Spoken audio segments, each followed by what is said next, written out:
Oh, we are back. Now, I know probably a week ago or so I was threatening July 1st, 2014, the summer tour opener in Mansfield, Massachusetts at the Xfinity Center. Or is it just the Finity Center? I don't know. I feel like that X could be silent on the Xfinity Center. I mean, XF back to back. How the hell do you pronounce that? So I'm going to go with the Finity Center, formerly known as the Comcast something or other. And before that, probably something else. The whole time, though, it's been right there in lovely Mansfield, Massachusetts. And Faulty Plan got things started here a little bit. Really, the first set, it was just a nice, solid first set, 10 songs. 2014, they were starting to heat up a little bit. If 9, 10, 11, even 2012, was a more misses than hits. 13 and 14, they really started to get back in the groove. And really, I mean, look, this was a big groove night over here for this groove, in fact, the Weekapaw groove. So the Faulty Plan opener, okay, it went nowhere, really. They just got in and out of Faulty Plan. And then they sorted the focus on the songs that were new at the time with Fuego, Halfway to the Moon, 555, Wingsuit. Really, those were probably the hottest songs of the first set. Back on the Train's never going to take a back seat, really, to anybody. Even coming right after the Fuego. Wedge was okay, bouncing around the room, whatever. Even Stash felt like there was a little part in the middle of Stash. Not a very lot of room to really improvise there. I mean, there is, but they didn't take it. But Trey did have like a moment there. It was one of them was like, are they teasing something or is it just sound very cool? Because every now and then something that sounds recognizable, maybe it's not. Maybe it's just something really good. And I think that's what we had going on here in the Stash. Just briefly, though, Birds of a Feather, it tried to go, but really they saved it for the Wingsuit to end it. And, with Evolve and Oblivion, although the Oblivion single that just came out, not bad. But looking back on some of these new songs, I mean, I would kill for like a Wingsuit.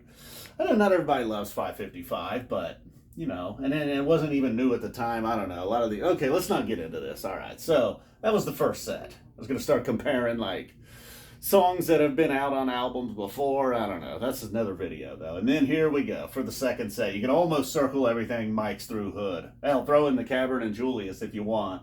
But really, right here, this was the focus, the Mike's groove. We take off with the Mikes, and something they didn't do a whole lot of at this point, and which was just a whole second set here. I mean, they had done it for sure, but in 2014, this felt like, all right, we're going to have a nice, fun second set here. When it went Mike's, simple, free, okay, and then the Waiting All Night. I was talking about how the new songs were kind of on the hot list. Waiting All Night was probably not on the hot list. Free, however, free and simple, both, probably B pluses.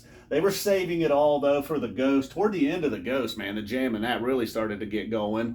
And Trey started to get maybe a little bit repetitive. It was sounding really nice, though. And then it sounded like Fishman may have been the first one to go into Weekapaw. He was getting bored with what Trey was doing. It was sounding very good, but it was going in a little bit of a circle. You could hear, Fishman was remembering. We got the mics all the way back here. We owe these people a Weekapaw. And then as Fishman's going into Weekapaw, and then Paige gets on board. Mike maybe is like, sorta. Like, I don't know. What about our guitar player? He's not coming with us yet. And then finally, all four guys into Weekapaw. Probably the last maybe 20 seconds. And it was just a smooth transition. Like the Ghost Jam's going. It's going well. You start to maybe kind of hear them drifting into another song. And then it's just like, boom, it appears. It goes from Ghost to Weekapaw just pretty much flawlessly, and then into Hood. The Hood had a nice little improvised jam in it. The composed parts of Hood was, the timing wasn't perfect throughout, but the jam section in that, it's like they weren't quite done after this. And then we got a Cavern in the first set. We had a few more, our second set here. Had a few more minutes, and I don't know why. Ending it with all of this would have been so nice, but we got blessed with the Cavern and then Julius. They weren't done rocking. Trey making up for any mistakes he may have made by throwing a flamethrower at you with Julius. All right, so that was the tour opener in Massachusetts that year. Here we are 10 years later. Probably a stop or two in between. All right, guys. Well, we are on our way to what is up next. I think we have a show. October 26, 2010 will be up next. All right, man. Thank you for the suggestion, and thank you for reminding me about that Ghost in Weekapaw. Now, that one would go up there. Probably my all-time favorite is the AC/DC Bag Psycho Killer. That alligator mouth, that action there was woo-hoo. All right, guys, boom, we're out of here. Just trying to get 5 minutes in.